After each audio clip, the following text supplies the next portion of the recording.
ఈ మాసంలో బ్రాహ్మణులకు గంధం, పూలు, పానకం, బెల్లం నీరు కలిపినది, కదలీ ఫలాలు దానంగా ఇవ్వాలి. ఈ మాసంలో చలివేంద్రాలు, పళ్ళరసాలు, మజ్జిగ వంటి పానీయశాలలు నిర్వహించటం, విసనకర్రలు, గొడుగులు, పాదరక్షలు దానం చేయటం బహుపుణ్య ఫలదాయకం. ఈ నెలలో శివుని అభిషేకించటం, సంతతధారగా నీరు పడేలా శివలింగానికి పైన గలంతికను అంటే ధారాపాత్రను ఏర్పాటు చేయటం చక్కటి శుభ ఫలితాలను అందిస్తుంది. చాంద్రాయణాది ప్రాయశ్చిత్త వ్రతాలకు ఈ మాసం కూడా చాలా ఉత్తమోత్తమైనదని చెప్తూ ఉంటారు.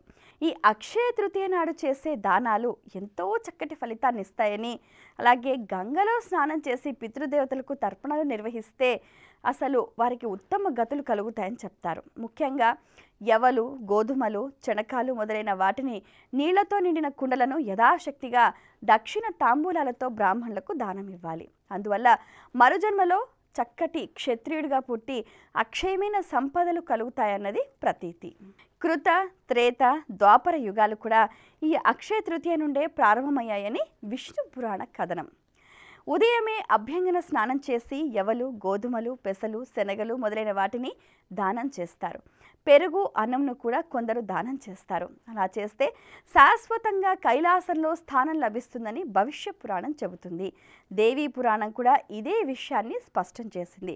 పితృదేవతలకు శ్రాద్ధం చేయాలి. శ్రాద్ధం అంటే మీరు చెడుగా ఆలోచించకుండా పితృదేవతలకు కడుపు నిండా భోజనం పెట్టడం, శ్రద్ధగా చేసే కర్మ శ్రాద్ధం.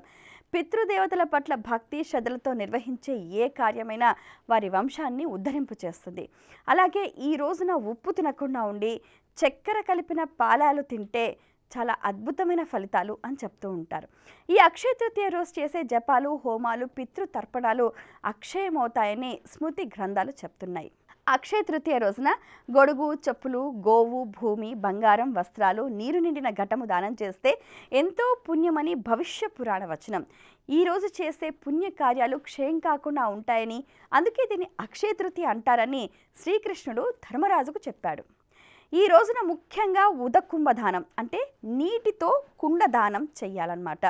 చలువ కలిగించే పదార్థాలు, పానకం, వడపప్పు వంటివి విష్ణుకు నివేదించాలి.